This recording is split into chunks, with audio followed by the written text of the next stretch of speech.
Hi guys, welcome back to my channel. If you're new here, welcome. On this channel we post writing tips, unboxings, book hauls, book reviews and the occasional vlog. And today I have another book review for you, and it is The Left Hand of Darkness by Ursula K Le Guin. This was one of my TBR reads. I classed it as a classic and I think it does count now.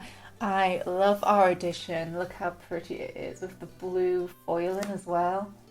It's so pretty. But Ursula K Le Guin is a writer who I think really pushed science fiction and fantasy forward. As always, for my book reviews, I'll read you guys the blurb first. Before we get into that, don't forget, if you like what you see, to subscribe to this channel. If you support means a lot, so thank you guys so much. I'd also like to draw your attention to my t-shirt. This is my band of wooden elephants that myself and Matt are in. This is one of our t-shirts. We also have yellow t-shirts and we have a white and black t-shirt with our first album's cover on it. That is Strings and Hammers. You can find our album on Bandcamp. It's on Apple Music, it's on Spotify. I'll pop links below to the YouTube channel and the website you can get these t-shirts from if you would like to. Let's get into this book review. Love doesn't just sit there like a stone. It has to be made like bread, remade all the time, made new. Two people, until recently strangers, find themselves on a long, torturous and dangerous journey across the ice. One is an outcast, forced to leave his beloved homeland. The other is fleeing from a different kind of persecution. What they have in common is curiosity about others and themselves, and an almost unshakable belief that the world can be a better place.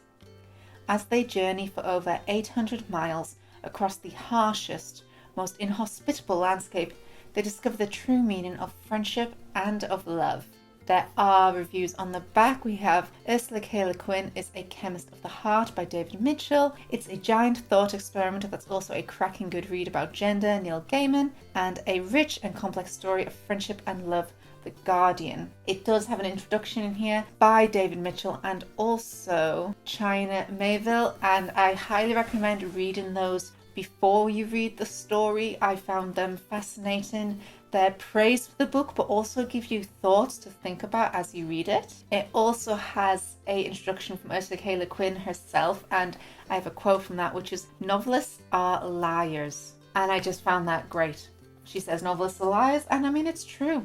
I adore. Now, this book has been talked about a lot, and it pushes and considers gender, and it's one of the first books in this time period to do it, because this book came out in 1969, and in this book we meet the Gathanians, who do not have a gender, so it's a gender neutral world. The problem in this book is that they are all referred to as he, and that's partly because we see this world through the eyes of a human who is from a sexist planet, and we see them how he sees them. But that does mean that, as Ursula K Le Guin was commented on when this book first came out by feminists, that she doesn't push it enough. But since this book, she did write a further 2 essays on gender and just discovering gender and going forward with gender. There are things that, yes, she did not get fully in this book, but for the time period it was written, it is so forward thinking. And although there wasn't LGBTQ plus representation, that was definitely something that easily could have been put in this.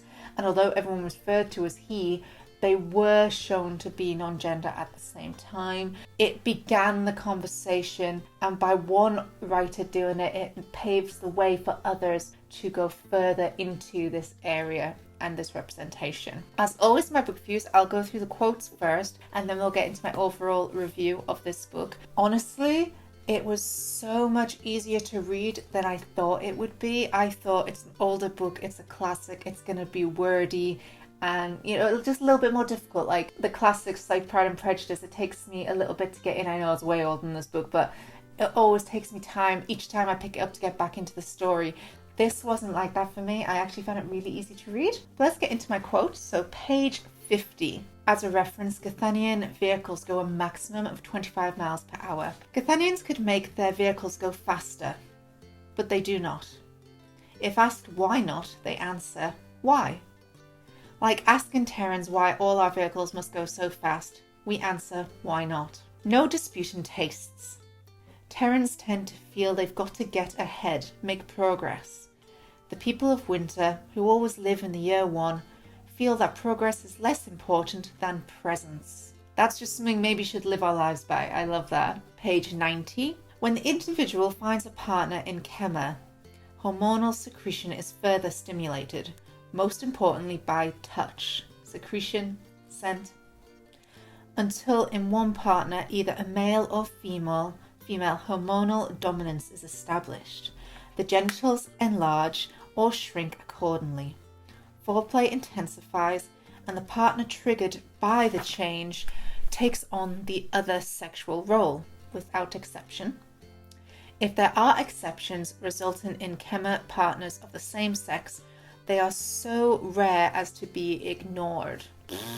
No, they're not. If your gender is, happens during Kema, which is basically when they become fertile, I want to say, like when animals go into season, it's when the Gathanians go into season. We could also refer to it as like in humans when our period starts, except unlike humans when the period starts and we become probably less sexually active, they actually become sexually active and they grow genitals either by going in or coming out, so male or female. And I found that fascinating, but also the idea that same-sex Kema would be rare is bullshit. No way would it be rare, definitely happening. Page 93. The fact that everyone between 17 and 35 also is liable to be, as Nim put it, tied down in childbearing, implies that no one is quite so thoroughly tied down.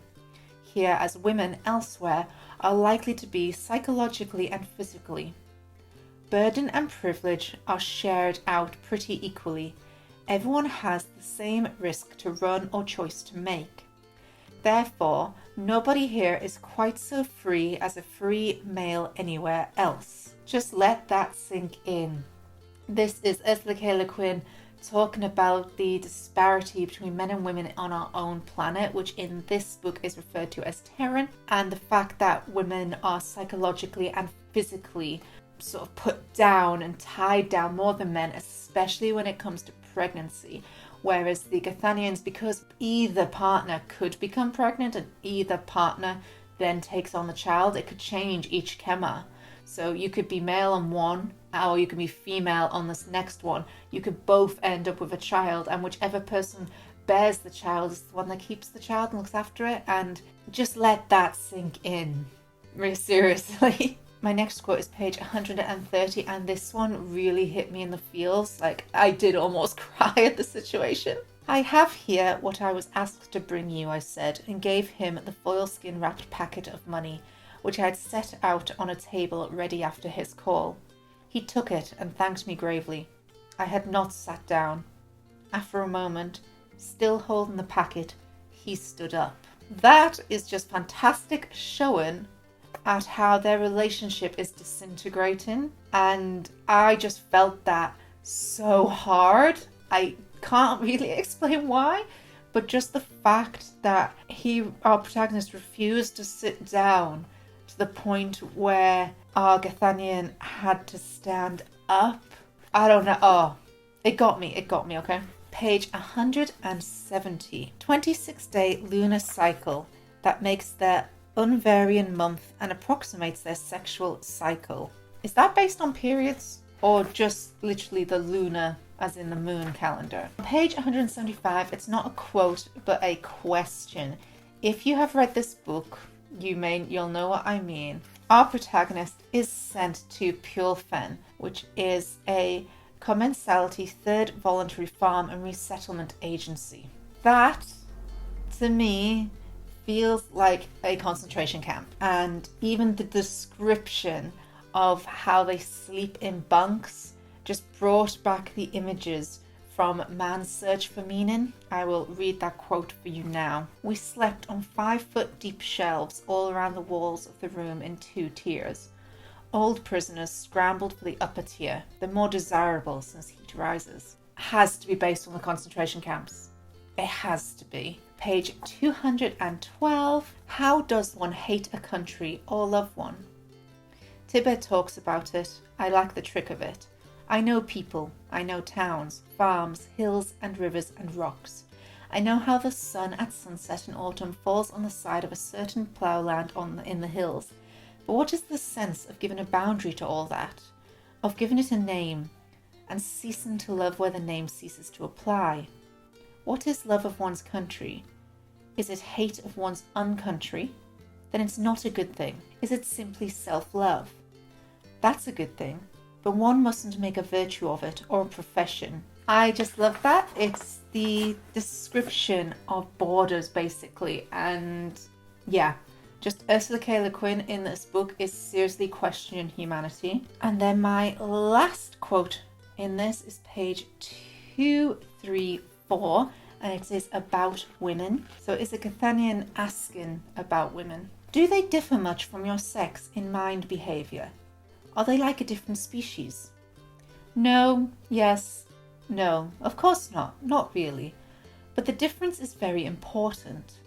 I suppose the most important thing, the heaviest single factor in one's life, is whether one's born male or female. In most societies, it determines one's expectations, activities, outlooks, ethics, manners, almost everything. Vocabulary, semiotic usages, clothing, even food. Women tend to eat less. It's extremely hard to separate the innate differences from the learned ones. Even where women participate equally with men in the society, they still have, after all, do all the childbearing and so most of the child rearing. Equality is not the general rule then. Are they mentally inferior? I don't know.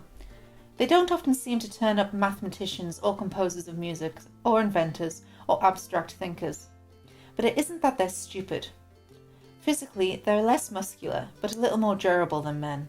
Wow, that wasn't very nice about women, but also it's the truth about what society thinks. So that doesn't mean that's how Ursula K thinks. It is how society thinks. And it is so true that whether you are born male or female makes a huge difference in your upbringing. It makes a huge difference to people's expectations and on your behavior, all of it. And it needs to stop. It really, really does. But this is from our character Genly's point of view, and he is sexist. He can only see the Gathanians technically as male, even though they are they. And this book was written before they was an accepted terminology used to describe someone not of either gender. And that is the hard thing about reading this book, to be honest, is that everyone's referred to as he. But Ursula K Le Guin is questioning gender.